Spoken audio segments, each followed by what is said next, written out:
저는 고려대 선배가 알려주는 영어 공부 비법, 꼭 알아야 하는 영어 독해 공부 비법 강연을 담당한 정다연입니다. 강연을 시작하기에 앞서 제 소개 먼저 드릴게요. 저는 수능을 2번 봤어요.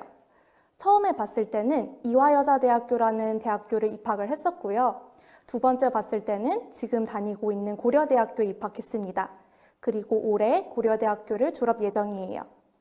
제 수능 과정을 되돌아보니 저는 효율적인 독해 공부 방법으로 언어 영역이랑 외국어 영역 성적이 함께 향상했어요.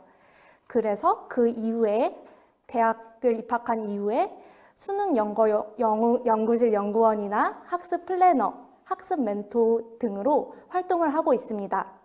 그래서 오늘 이렇게 좋은 자리에서 여러분들께 다양한 꿀팁을 알려드릴 수 있게 되어 정말 기쁘게 생각합니다. 오늘 강연은 세 파트로 이루어질 예정이에요.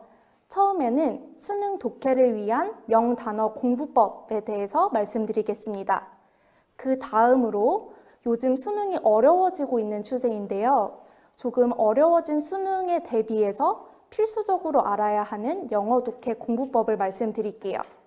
그리고 이렇게 강연을 들으시다가 궁금한 점이 분명히 생기실 거예요. 그러면 그거를 라이브로 지금 댓글로 남겨주시면 제가 그거에 대해서 최대한 자세히 설명을 드리겠습니다. 오늘 그냥 함께 저랑 공부해본다 생각하시고 천천히 따라와 주시면 좋을 것 같아요. 그리고 중간에 궁금한 점이 생기더라도 바로 댓글로 남겨주세요. 그러면 첫 번째 파트 시작하겠습니다. 수능 독해를 위한 영단어 공부법. 먼저 영단어 공부법을 말씀드리고 싶은 이유가 있어요. 우리가 독해를 하기 위해서는 문장을 알아야 하고 문장을 알기 위해서는 단어를 알아야겠죠. 그런데 영단어 하면은 제가 가장 많이 받는 질문은 영단어를 어떻게 암기해야 하나요? 예요. 또 구체적으로 영단어와 한국어 단어 의미를 1대1 대응해서 암기해야 하나요? 아니면 그렇게 암기하지 않아도 되나요? 만약에 그렇게 하지 않는다면 어떻게 암기해야 하나요? 라는 질문을 굉장히 많이 받아요. 저도 이게 굉장히 궁금했었던 질문이기도 해요. 그래서 이거에 대해서 대답을 드리겠습니다. 바로 예시로 넘어가 볼게요. 지금 강연을 듣고 계시는 분들 한번 저랑 같이 해보실게요. 제가 단어를 하나 불러드리겠습니다. 어떤 느낌이 드는지 한번 생각해 보시는 거예요. 영어 단어 중에 vast라는 단어가 있어요. 형용사 vast인데 잠시 5초 드릴 테니 어떤 느낌이 드나 어떤 의미인 것 같나 한번 생각해 보실게요. 저는 vast 들었을 때 뭔가 엄청나게 넓은 들판이 생각나요. 그래서 이거를 한국어로 일단 말씀드리면 3가지 뜻이 있는데요. 첫 번째로는 광대한, 두 번째로는 막대한, 세 번째로는 굉장한이라는 뜻이 있어요. 그런데 방금 제가 5초 드리면서 어떤 느낌이 드세요? 라고 생각했을 때 그 느낌을 이 3가지 의미가 정확히 설명해 주지 못할 수가 있어요. 그건 사실은 당연한 건데 왜냐하면 한 영어 단어라도 한국어로는 다른 의미로 번역이 가능하기 때문입니다. 왜 그럴까요?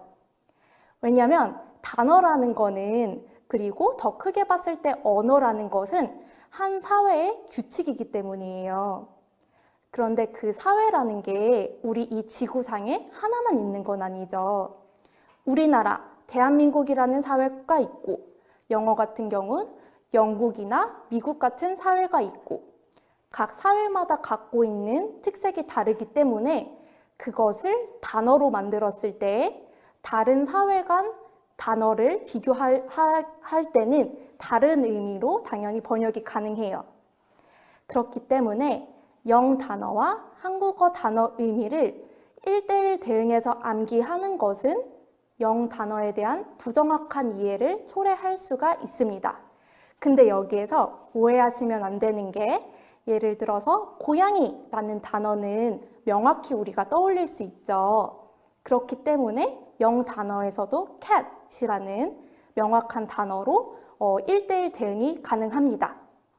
그렇기 때문에 1대1 대응 암기는 나쁘다라는 게 아니라 어떤 경우에는 1대1 대응 암기가 부정확한 이해를 초래할 수 있다는 것을 말씀드리고 싶은 거예요. 그럼 제가 추천드리는 영단어 공부법은 무엇이냐 여쭤보실 텐데 총 3가지 단계로 나누어서 말씀드릴게요. 첫 번째는 일단 단어 의미에 대한 정확한 이해를 해야겠죠. 그리고 그거를 어떻게 할지는 조금 이따 말씀드릴 거고 그 다음 2단계로는 유사한 단어들끼리 비교하는 거예요. 비슷한 단어들끼리 비교하면서 단어에 대한 보다 정확한 이해가 가능해요. 그리고 3단계로는 한 번만 듣고 기억하는 사람은 천재겠죠? 꾸준한 복습과 실제로 이 단어를 활용하는 연습을 해보시는 거예요. 구체적으로 어떻게 하는지 말씀드리겠습니다. 1단계, 단어 의미에 대한 정확한 이해. 정확한 이해는 어떻게 하나요? 라고 물어보실 수 있어요. 그러면은 일단은 첫 번째로는 방금 한 것처럼 vast라는 단어가 있을 때 당연히 한국어로 한번 보시는 거예요. 근데 그 다음에 문장 내에서 어떻게 활용되는지를 꼭 확인을 해야 해요. 지금 화면에 예시 문장 하나가 보이실 거예요. 요거를 우리가 같이 vast라는 단어를 모른다고 생각을 하고 같이 공부를 해볼게요. 문장 보시면 vast numbers of developing countries doctors were working abroad 라는 문장이 있어요. 여기에서 vast는 numbers를 지금 꾸며주고 있죠. 그래서 한국어 바로 밑에 있는 해석을 보시면 막대한 수라고 나와 있어요. 그래서 여기에서는 잠시 앞으로 가보면 광대한, 막대한, 굉장한 이 3가지 의미 중에 두 번째, 막대한이라는 의미로 사용되고 있는 거예요. 근데 이거에 이제 조금 익숙해진 친구들이 있을 거예요. 이런 공부 방식에. 그러면은 이게 익숙해졌다면 조금 더 욕심내서 할 수 있는 방법을 말씀드릴게요. 그것은 바로 영영사전의 활용입니다. 영영사전은 요즘에는 아마 종이로 갖고 계신 분들은 별로 없을 거예요. 제가 영영사전 활용해야 한다고 해서 종이로 사셔야 되는 건 아니고요. 요즘에는 인터넷이 잘 발달되어 있기 때문에 우리 구글이나 네이버 이런 포털 사이트에 영영사전이라고 검색해 보시면 사전이 나오고 거기 그 사이트를 활용하시면 됩니다. 그래서 우리 앞에서 봤던 vast 단어를 예로 해서 또 살펴볼게요. 저는 옥스퍼드 영영사전을 사용했는데요. 거기에 vast라고 검색을 해보니까 여기 밑에 상자, 네모 상자에 나온 것처럼 나왔어요. 이것도 같이 한번 볼게요. vast, adjective, 요거는 형용사라는 뜻이고 extremely large in area, 면적, size, 크기, amount, 양, etc. 등등이라고 적혀 있어요. 그리고 앞에 extremely large는 엄청나게 크다는 뜻이에요. 크거나 많거나. 그래서 이 영영사전에 나와 있는 뜻을 봐서도 알 수 있듯이 다양하게 사용될 수가 있어요. 그리고 이것들이 아까 한국어 의미로 봤을 때 광대한, 막대한 등의 한국어로 번역이 되는 거죠. 그러면은 이렇게 1단계에서 문장에서 어떻게 활용되는지를 확인하고 실제로 영영사전에서는 또 어떻게 사용되는지 확인을 해봤다고 생각할게요. 근데 사실 이걸로 전부는 아니에요. 이게 유사 단어와의 비교도 꼭 거쳐가야 하는 단계예요. 유사 단어와의 비교는 쉽게 생각하시면 되는데 비슷한 단어들이 있을 때 이 두 개가 어떠한 차이점이 있는 단어인지 생각해 보시면 돼요. 이 질문 다시 한번 말씀드릴게요. 어떠한 차이점이 있는 단어이지, 또 어떠한 공통점이 있는 단어이지, 이거를 생각해 보시면 돼요. 그래서 vast라는 단어의 유사 단어로는 tremendous라는 단어가 있어요. 근데 여기에서 유사 단어라고 하면은 중요한 게 같은 형태의 단어여야 돼요. 그러니까 형용사는 형용사, 명사는 명사, 동사는 동사끼리 비교를 해야 해요. 그래서 우리 이것도 예시를 통해서 한번 살펴볼게요. vast라는 형용사, 광대한, 막대한, 굉장한 이라는 뜻이 있었죠. 비슷한 단어로 말씀드린 tremendous 라는 단어는 엄청나게 큰 그리고 대단한 이라고 번역이 돼요. 그러면은 지금 보시는 여러분께 질문을 한번 드려볼게요. 한번 생각해 보세요. 이 두 개가 어떠한 차이점이 있는 단어일까요? 어떤 때는 vast를 쓰고 어떤 때는 tremendous를 써야 할까요?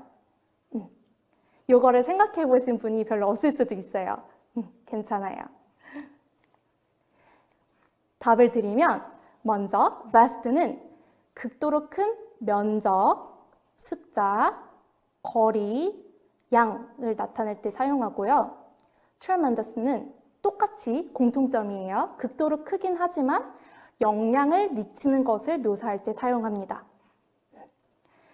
그러면은 여기서 지금 잘 생각해 볼게요. 어떠한 차이점이 있을까?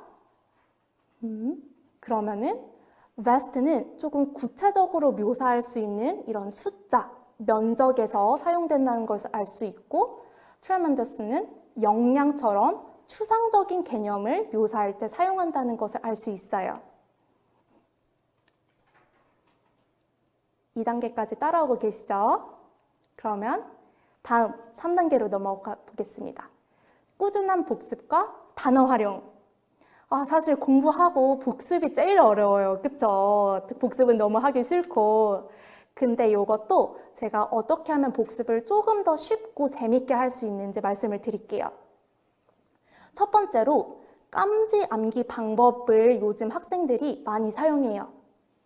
깜지 암기라는 건 뭐냐면 혹시 모르시는 분들을 위해 설명드릴게요. A4 용지가 있다고 쳐요. 그러면은 여기 처음부터 끝까지 똑같이 vast, 광대한, vast, 광대한 이렇게 꽉 채우는 거예요. 그럼 당연히 손으로 쓰고 눈으로 보니까 외워지긴 잘 외워져요. 그런데 우리가 단어를 뭐 5개, 10개 외워야 하는 건 아니죠.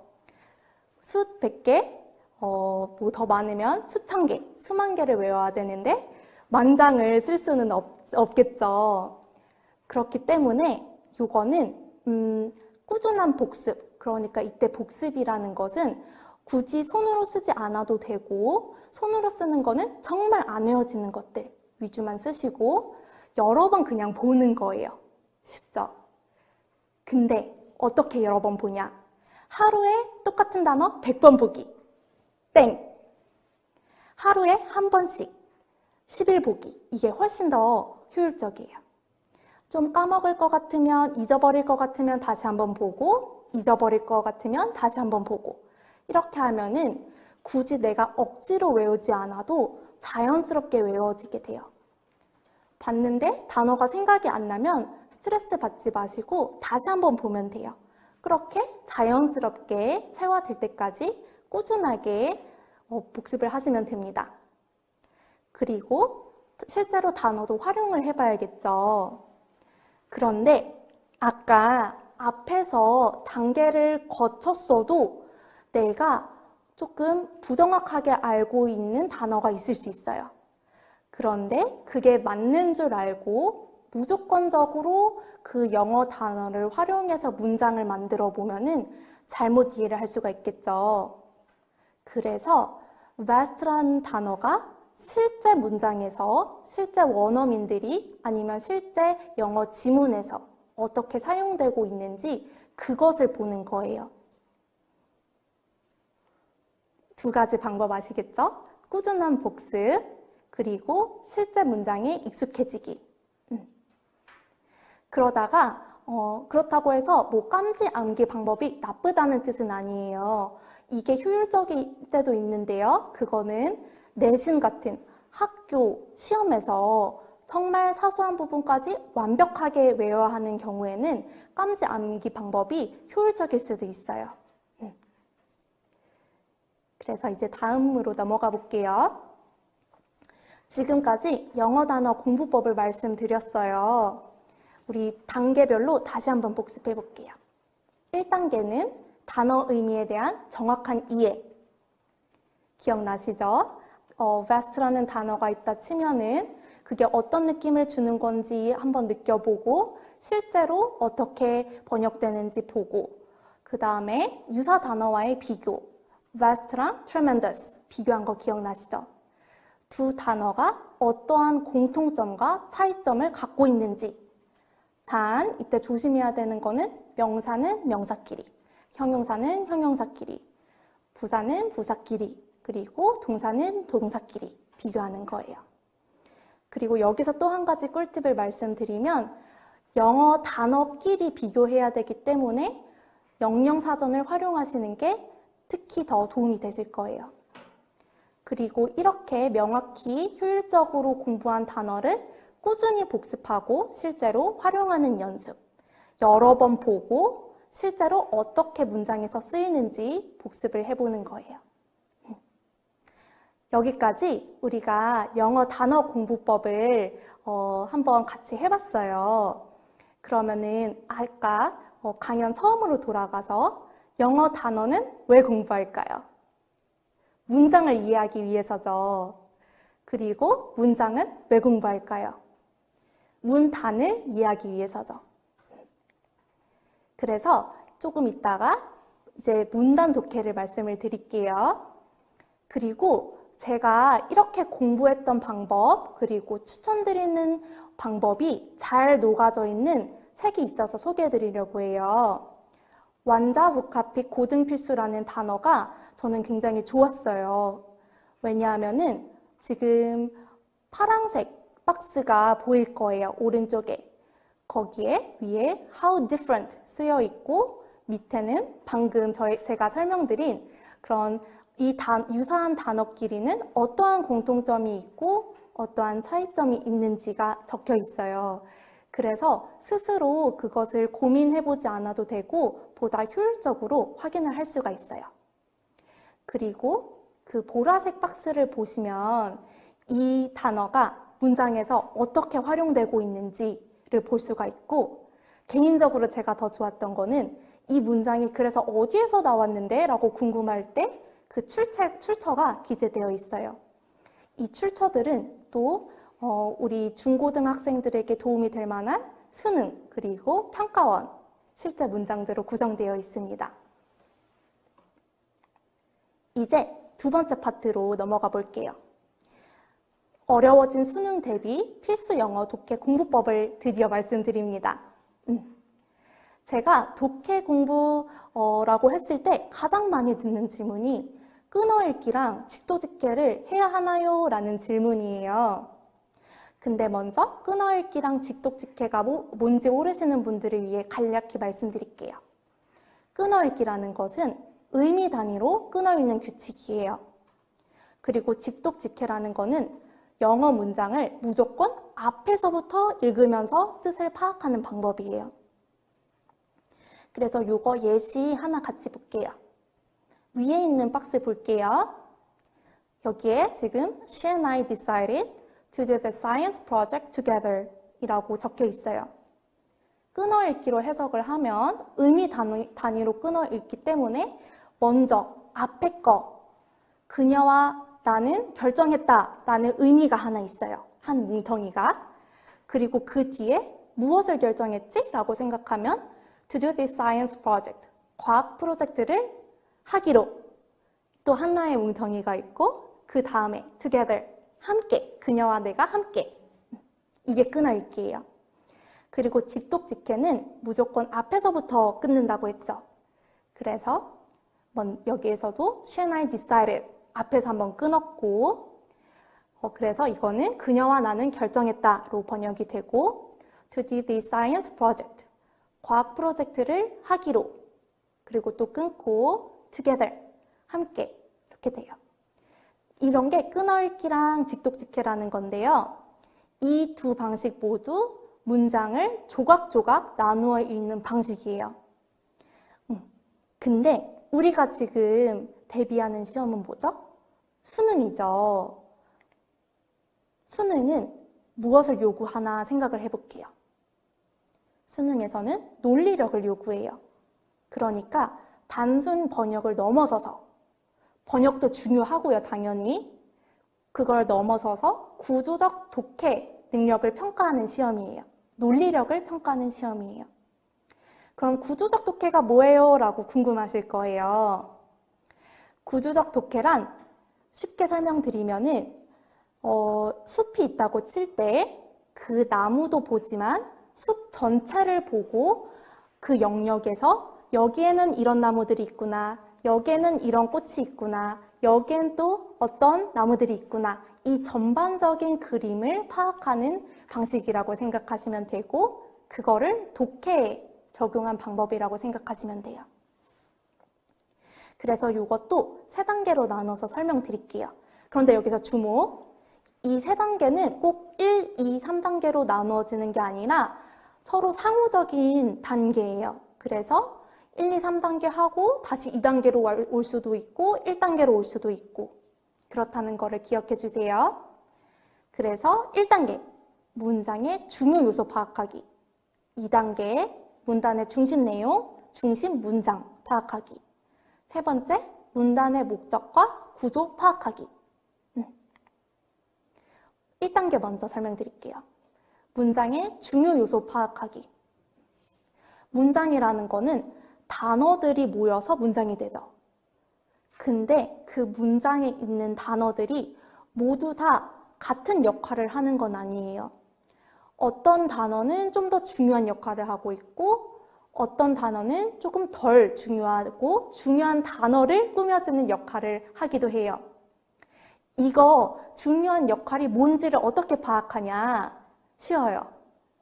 문장의 주어 그리고 동사를 파악하면서 독해하는 거예요. 이게 왜 그렇게 해야 돼요? 라고 생각하실 수도 있는데 주어라는 것 자체가 문장의 주인공이기 때문이에요. 그리고 동사는 그 주인공이 무슨 행동을 하고 있는지를 나타내고 있는 단어이기 때문이에요.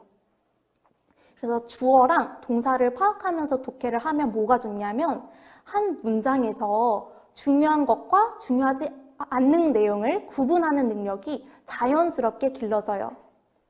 그러면은 지금 고등학생 친구들은 한번 상상을 해볼게요. 수능은 아직 안 나와닿겠지만 수능을 본다고 생각을 해볼게요. 내가 시험을 치다가 당연히 모르는 단어가 나올 수도 있어요. 근데 그 모르는 단어가 중요하지 않는 곳에서 나온다면은 그냥 중요하지 않구나. 내가 중요한 것만 일단 파악하고 넘어가도 되겠죠. 그리고 문제 푸는데 지장도 없어요. 효율적인 독해가 가능하죠. 그래서 문장의 주어랑 동사를 파악하면서 독해하는 게 중요한데 지금 오른쪽 상자에서 오른쪽 그림에서 2번 문장을 한번 같이 볼게요. 이거를 보고 같이 보면서 주어랑 동사를 파악해보는 시간을 가질게요. She and I decided to do the science project together. 맞아요. 앞에서 나온 문장이랑 같은데 여기에서 주어는 뭔가요? 지금 눈치챘겠지만 파란색으로 표시되어 있는 she and I가 주어예요. 그리고 동사는 방금 she and I라는 주인공이 뭘 하고 있는지 말해주는 거죠. 여기에서 분홍색으로 표시되어 있는 decided, 결정했다라는 거예요. 그러면 이 문장에서 중요한 거는 그녀랑 내가 뭔가를 결정했다는 거예요. 그 구체적인 내용은 조금은 덜 중요하고 그리고 그게 궁금할 때 다시 돌아와서 봐도 되겠죠. 이렇게 문장의 중요 요소를 파악하면은 내가 독해를 할 때도 조금 더 힘을 덜 들이고 읽어도 괜찮고 조금 더 그 전반적인 문단이 훨씬 더 쉽게 파악되는 효과가 있어요. 그럼 다음 단계로 넘어갈게요. 2단계는 문단의 중심 내용 혹은 중심 문장을 파악하는 단계예요. 이건 왜 좋아요? 물어보시면 앞에 1단계랑 비슷해요. 다만 이제 문장이 아니라 문단이기 때문에 문단 전체에서 중요한 내용이랑 조금 덜 중요한 세부 내용을 자연스럽게 구분할 수 있게 돼요. 그래서 오른쪽 문단 한번 보면서 혹시 지금 수능을 준비하고 있는 친구들이라면 한번 이거를 쓱 보고, 그리고 그렇지 않은 우리 중학교 그리고 초등학교 친구들도 한번 읽어보면서 이 문단에서 중심 내용, 중심 문장이 뭘까 한번 파악을 해볼게요. 근데 여기에서 지금 제가 체크를 해놨긴 했지만 그 전에 중심 문장이 하나 더 있거든요. 그걸 한번 파악해 볼게요. 제가 잠깐 시간 드릴게요.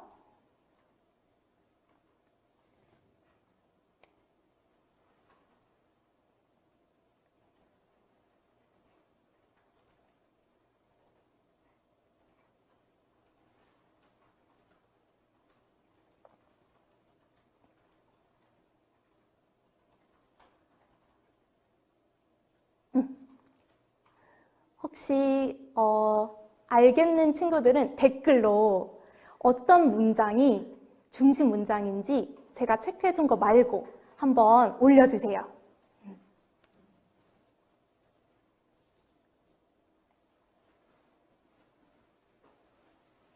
다 올리셨나요?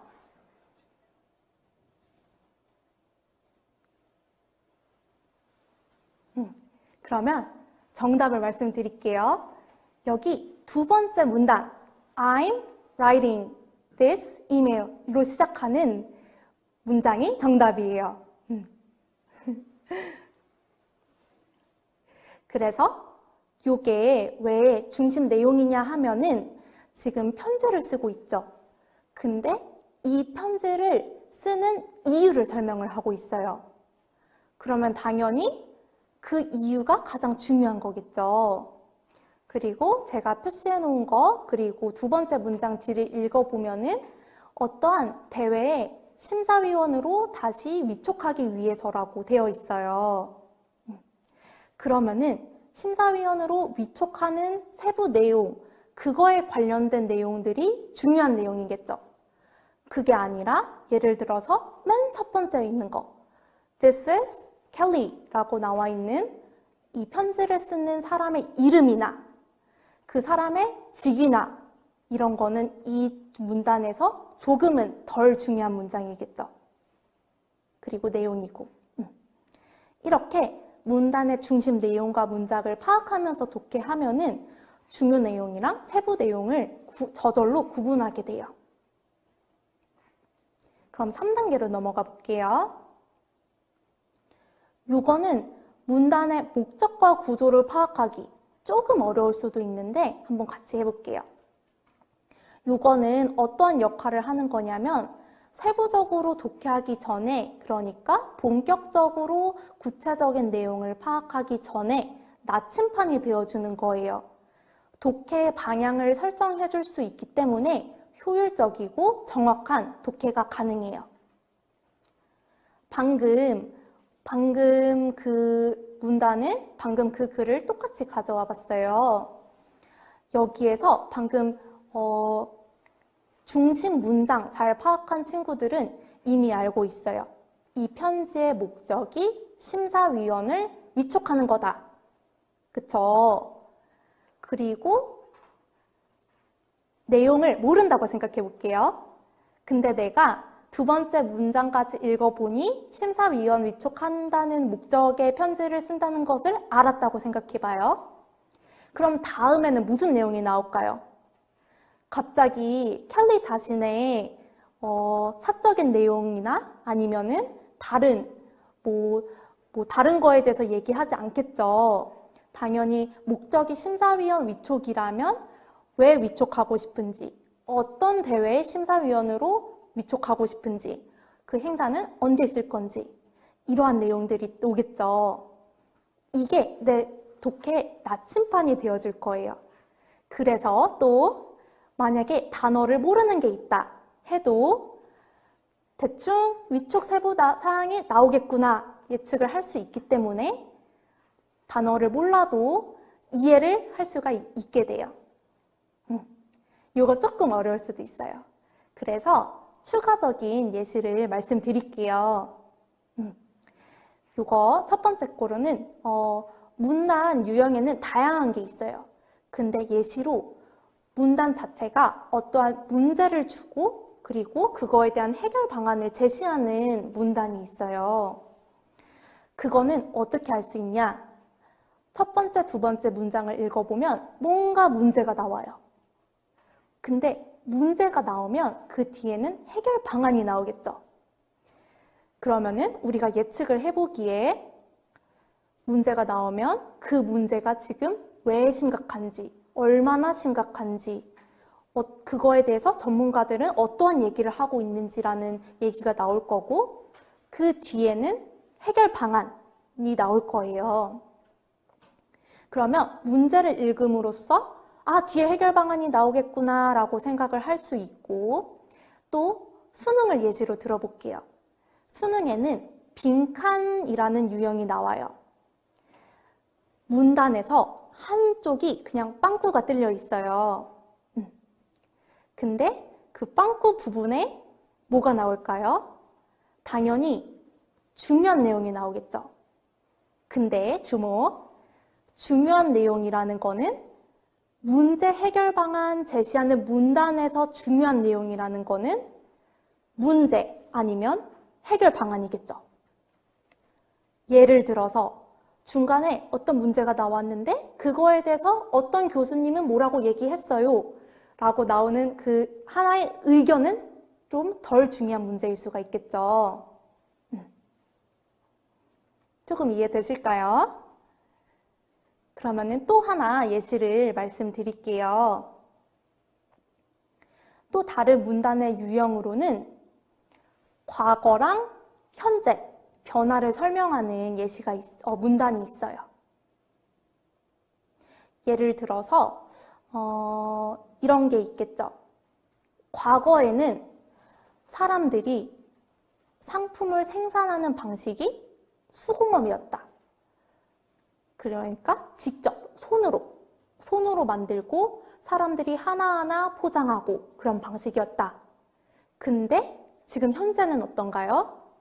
공장에서 기계로 빠르게 만들어낼 수 있고 요즘에는 포장 같은 것도 기계가 공장에서 다 돼서 나오죠. 이러한 문단에서는 과거랑 현재, 변화를 설명하기 때문에 꼭 나오는 게 중간에 어떠한 요인이 있었길래 어떠한 변화가 있었길래 과거랑 현재가 달라졌는지가 꼭 나오겠죠.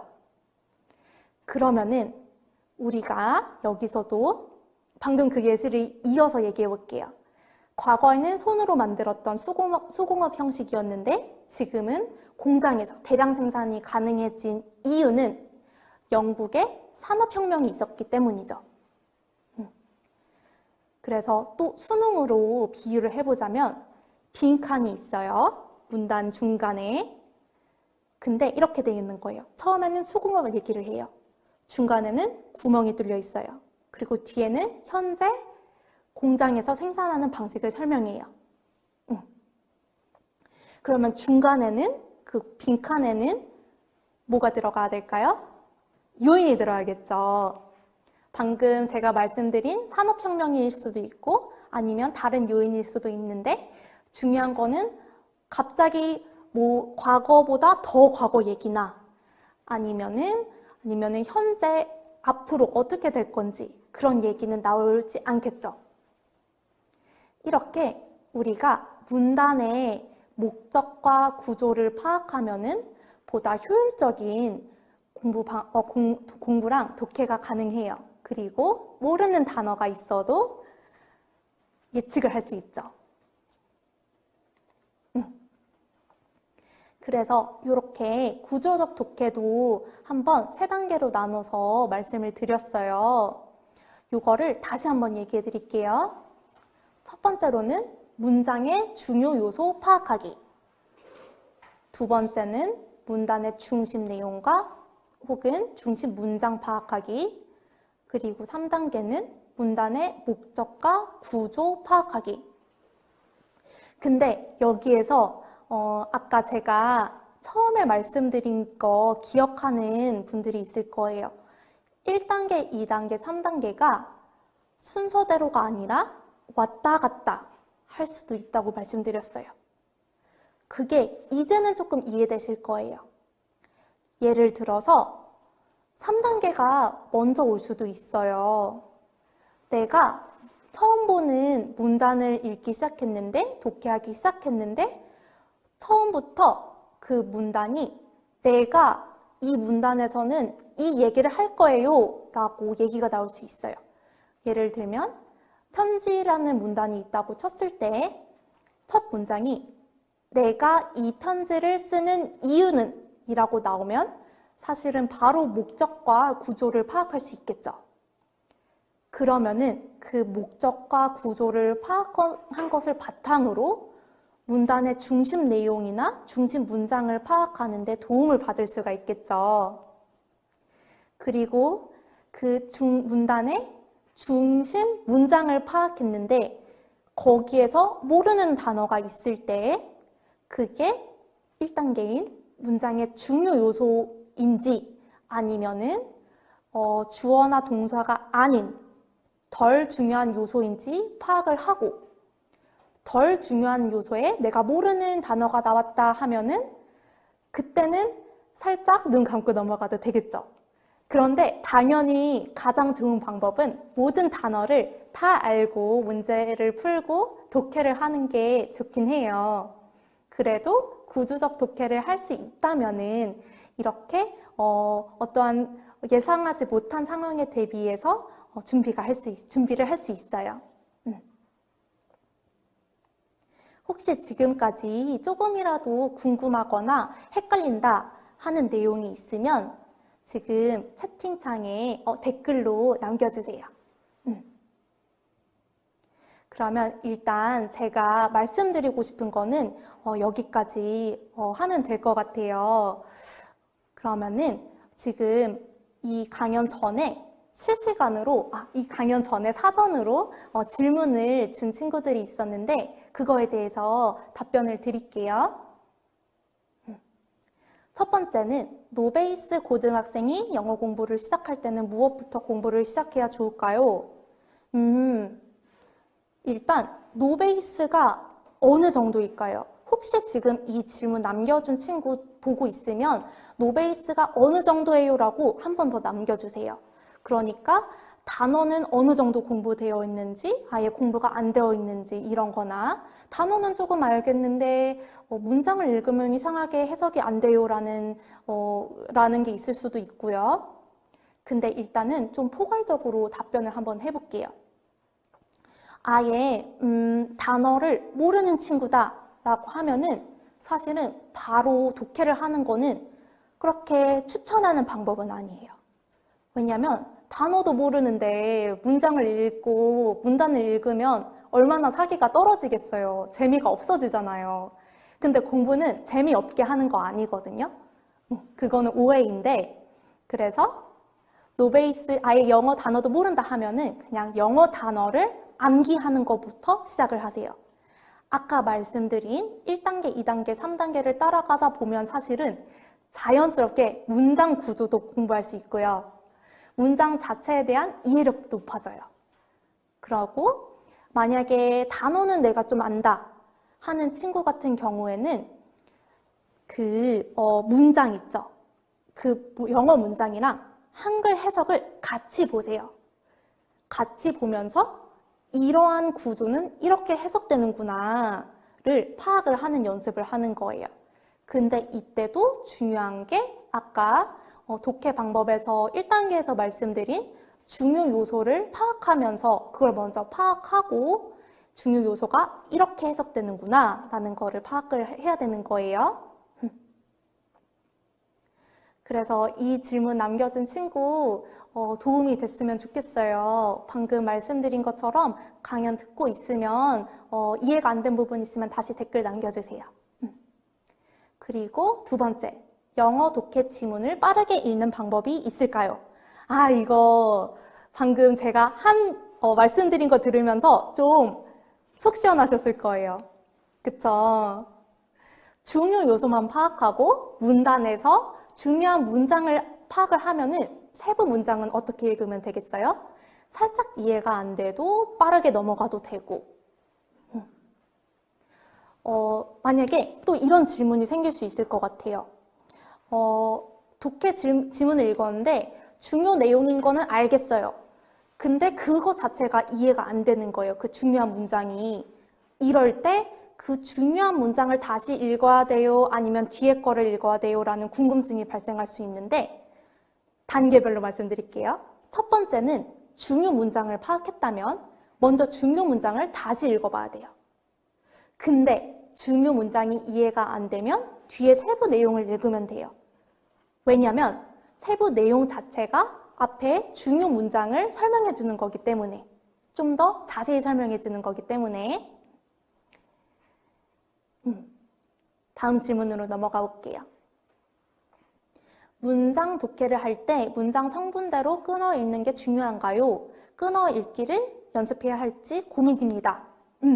이것도 오늘 말씀드렸죠. 다시 한번 말씀드리면 문장 성분대로 끊어 읽는 게 중요하지 않다는 게 아니라 보다 효율적인 독해 방식은 문장의 중요 요소를 파악해서 그거를 파악하고 이해하는 방식이에요. 왜냐하면 끊어 읽기를 하면은 우리 학생들 입장에서 문장의 모든 요소들이 중요하게 느껴지고, 그렇다 보니까 그 요소 중 하나라도 이해가 되지 않으면 좀 당황해요. 그래서 그 다음으로 넘어가기가 힘들어요. 근데 문장에서 중요 요소만 파악하면은 조금 덜 이해되는 거라도 세부적인 거기 때문에 조금 더 넘어가도 괜찮고, 그리고 공부할 때도 부담이 덜할 거예요. 끊어 읽기 연습해야 할지 고민 중이라면은 끊어 읽기가 나쁘다는 방식은 아니니까 그것도 연습해보되 중요 요소를 먼저 파악하면서 끊어 읽기 연습하면 좋을 것 같아요. 다음 질문. 내신과 수능 영어 공부법이 다를까요? 고등학교 때 어떻게 준비하셨는지 궁금합니다. 요거 질문 잘 주셨어요. 내신과 수능 영어 공부법은 많이 달라요. 수능 영어 공부법은 뭐를 평가하는 시험이라고 했죠? 논리력을 평가하는 시험이죠. 그렇기 때문에 구조적 독해가 중요하고, 근데 내신도 물론 논리력을 평가하는 시험이긴 하지만 그거에 더불어서 학교에서 얼마나 성실하게 수업을 들었는지, 선생님의 수업을 얼마나 귀 기울여 들었는지를 평가를 하는 시험이에요. 학교 시험이다 보니까. 그렇기 때문에 그거를 고려하면은 대답이 좀 나오겠죠. 그래서 내신에서는 구조적 독해보다는 구조적 독해를 굳이 연습하고 싶다면 문장의 중요 요소를 파악하면서 문단을 읽는 걸로 충분할 것 같고요. 내신은 사실 암기가 엄청 중요해요. 꼼꼼하게 암기가 중요한데 이것도 꿀팁 드릴게요. 문단 처음부터 끝까지 교과서 통째로 암기하면 좋겠지만 우리 친구들 모두가 그러는 건 아니죠. 그리고 그러다 보면은 번아웃이 와요. 한 페이지만 외웠을 뿐인데 공부 그만하고 싶고, 그쵸? 그러면은 하루 공부하고 이틀 쉬고 이렇게 된단 말이에요. 다시 강조드리는데 공부는 재미없게 하는 게 아니에요. 그러면 뭔가 내가 지금 나를 괴롭히고 있구나, 나랑 맞지 않은 공부법을 하고 있구나 생각하시면 되고, 조금 더 쉽게 외울 수 있는 방법은 교과서가 있다고 치면은 그거를 똑같이 시험 범위를 복사를 해요. 복사한 종이 있죠. 거기에서 선생님이 필기해 주신 그 중요하다고 생각되는 문장의 부분들을 화이트로 한번 지워보는 거예요. 화이트로 지워보면은 저절로 빈칸이 완성되죠. 그러면 그 빈칸을 완성하는 방식으로 여러 번 해보면 되는 거고, 그 빈칸이 이제 좀 익숙하다 하면은 그 교과서 문장을 한글로 번역된 게 있을 거예요. 그거를 한글만 보면서 영어로 다시 한번 번역을 해보고, 그리고 교과서랑 비교하면서 또 내가 어떤 부분이 덜 외워졌나, 확인을 해보고, 그리고 방금 교과서만 말씀드렸다고 해서 교과서만 하면 안 되고 그 따로 나눠주신 프린트물들 있죠. 그런 것도 꼭 보셔야 되고, 그리고 가장 좋은 거는 학교 수업을 열심히 듣는 거. 그게 가장 중요해요. 그리고 또 내신 준비 방법이 뭐가 있을까? 방금 말씀드린 거가 가장 중요한 것 같아요. 가장 중요하고, 또 내신이 학교 수업이다 보니까 필기를 열심히 해야 된다고 말씀드렸잖아요. 그러면은 내 친구랑 내 필기를 비교해 보는 거예요. 그럼 분명히 필기한 내용이 조금씩 다를 거거든요. 그러면 서로에게 도움이 될 수가 있어요. 그렇게 필기까지 비교해 보는 방식 추천드릴게요. 다음으로, 그리고 하나만 더. 공유해주고 싶은 게 많아서 그 대신 또 중요한 게 기출문제. 우리 학교 기출문제 구할 수 있으면은, 구해서 보고, 근데 여기에서 작년에 그 과목을 가르쳐 주셨던 선생님이 달라지셨으면 기출문제는 의미가 없을 수도 있어요. 근데 이 기출문제 구하는 것보다는 그 앞에 말씀드린 내용들이 더 중요해요. 그리고 영어 공부에 흥미를 갖기 위한 방법을 소개해 주세요. 요것도 진짜 말하려면 끝도 없는데 제가 가장 중요하다고 생각하는 거는 공부라는 것 자체가 재미없게 하는 게 아니기 때문에 내가 재밌다고 느끼는 거를 먼저 찾아봐야 돼요. 이게 무슨 말인가 싶을 수도 있는데 이렇게 말해볼게요. 내가 만약에 만화를 좋아하는 사람이에요. 그러면 만화 보는 거는 재밌죠? 그러면 그 만화를 영어로 된 거를 한번 보는 거예요. 근데 바로 영어 만화를 보는 게 거부감이 있으면 한국어 만화를 먼저 봐도 돼요. 그 다음에 그 똑같은 작품의 영어 번역본을 보셔도 되고, 또 똑같이 만약에 나는 드라마 좋아하는 학생이다, 난 드라마 좋아하는 사람이다 라고 생각을 해볼게요. 그러면은 똑같이 그냥 처음에는 한국어 드라마를 봐도 되고, 그 다음에 영어로 번역된 드라마 자막을 켜고 보는 거예요. 그러면은 한국어가 들리면서 그게 영어로 어떻게 쓰이는구나 라는 걸 파악할 수가 있어서 도움이 되고, 반대로 난 미국 드라마 미드가 재밌다 하면은 미드를 처음에는 한글 자막을 보고 한번 쭉 보는 거예요. 그럼 이제 내용은 알죠. 근데 내가 좋아하는 드라마면 다시 봐도 괜찮단 말이에요. 다음번에는 영어 자막을 끄고 보는 거예요. 안 꺼도 되고요. 이런 식으로 내가 재미있는 매체나 평소에 내가 어떤 거에 재미를 갖고 있는지를 파악해서 그거의 영어 버전을 생각해 보면 된다고 말씀을 드리고 싶어요. 또 한 가지 방법은 내가 영어 공부를 하면은 어떤 점이 좋을까 생각을 해보는 거예요. 이거는 꼭 영어 공부뿐만이 아니라 모든 과목이나 모든 영역에 해당되는 부분인데요. 내가 이거를 잘하면 어떤 점이 좋을까라고 계속 써보는 거예요. 왜? 내가 그거 공부하면 뭐가 좋은데? 하다 보면은 내가 영어 공부를 하면은 이런 점이 좋기 때문에 나 스스로 동기부여가 되는 지점이 있을 거예요. 그래서 사전 질문은 이렇게 한번 마무리를 해볼게요. 이제 실시간 질문으로 넘어가 볼게요. 이런 것들이 궁금했구나. 첫 번째, 영어 인터넷 강의 듣고 있는데 요즘 친구들이 과외를 듣거나 영어 학원을 다녀요. 독학으로 영어 공부가 가능할까요? 라는 질문 해줬어요. 친구들이 과외를 듣거나 영어 학원을 다니면은 충분히 나도 다녀야 되나? 라는 생각이 들었을 것 같아요. 질문 잘 해줬고요. 지금 영어 인터넷 강의를 듣고 있다고 했어요. 근데 독학이라는 게 이 인터넷 강의를 듣는 거를 의미를 하는 거겠죠? 계속 인터넷 강의만 들어도 되는지를 의미하는 거겠죠? 제 답은 충분히 가능하다예요. 왜냐면은 과외를 듣거나 영어 학원을 다니는 이유가 그 영어를 나보다 잘하는 사람한테 그거를 배우기 위함이죠. 그렇기 때문에 인터넷 강의도 사실 똑같은 거예요.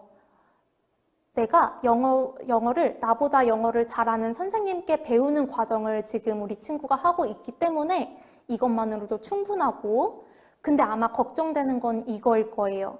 친구들은 과외하면서 그리고 영어학원 다니면서 질문을 할 수 있는데 인터넷 강의는 그냥 내가 듣는 거니까 그런 부분을 어떻게 보충할 수 있을까요? 라고 생각할 수 있을 것 같은데, 요거는 인터넷 강의에 분명히 질문란이 있을 거예요.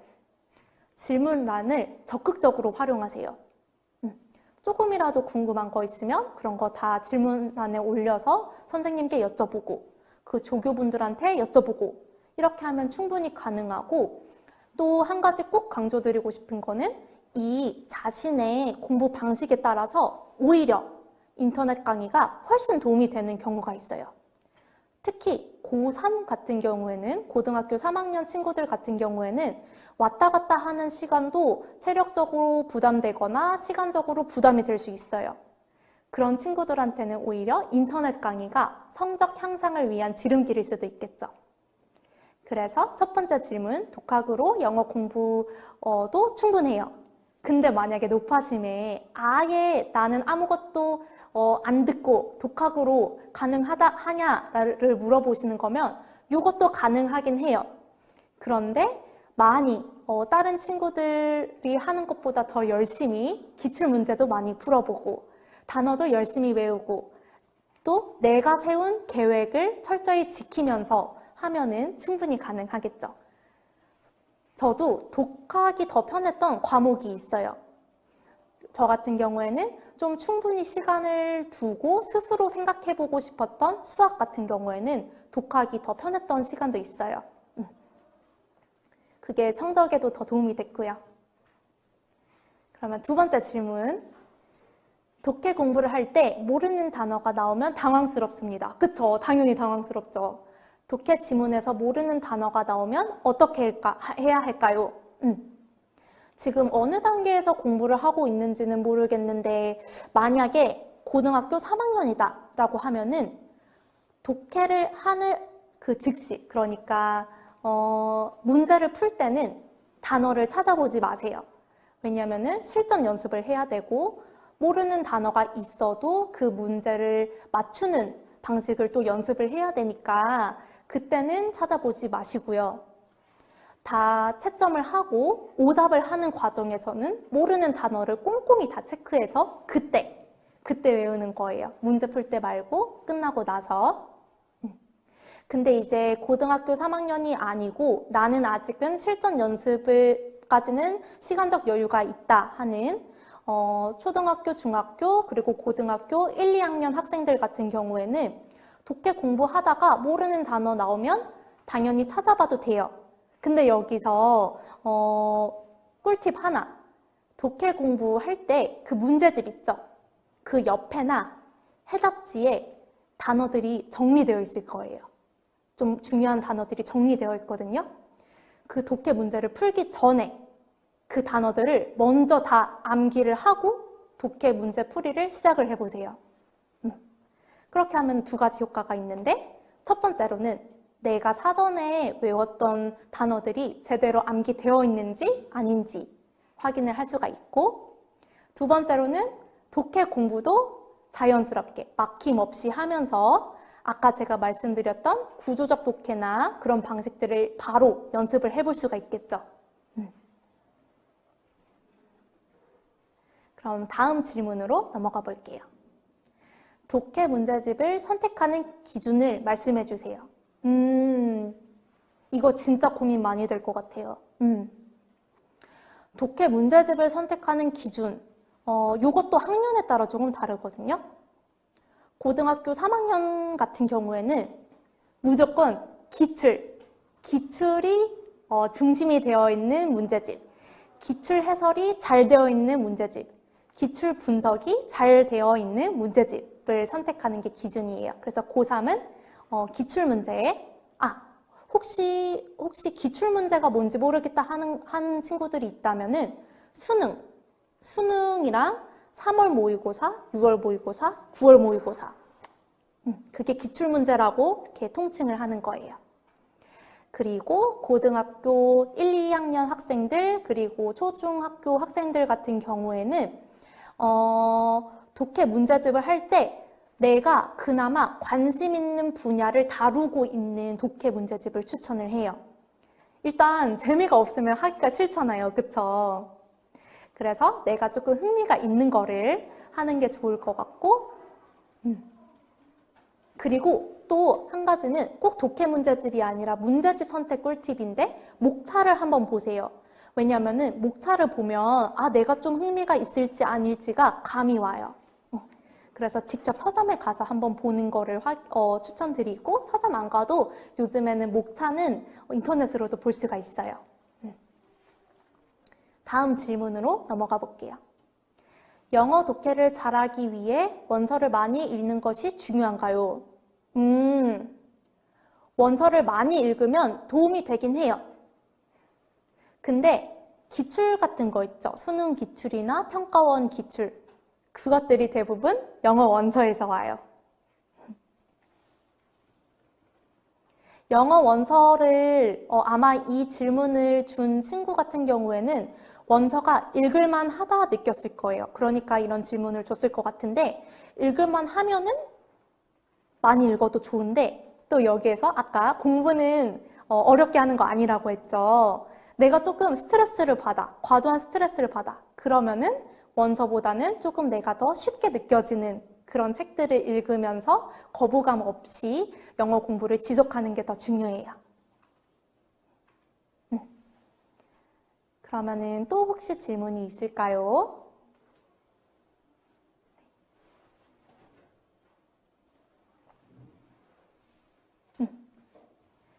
네, 그러면 오늘 사실 전달하고 싶은 게 많았는데 다 전달이 됐을지 모르겠어요. 지금 고등학교 3학년 학생들, 올라가는 학생들 경우에는 많이 걱정이 될 거고 또 중학교, 고등학교 친구들 같은 경우에도 조금씩 수능을 대비하고 있을 텐데 모두 다 정말 너무 힘들이지 말고 즐겁게 공부했으면 좋겠고요. 그리고 이제 5분 뒤에는 2부 2022년 수능 영어 1등급 공부 꿀팁 강의가 진행될 예정이에요. 그러니까 많은 참여 부탁드리고 2부에서도 많은 댓글 부탁드립니다. 네, 그러면 지금까지 정다연이었습니다. 감사합니다.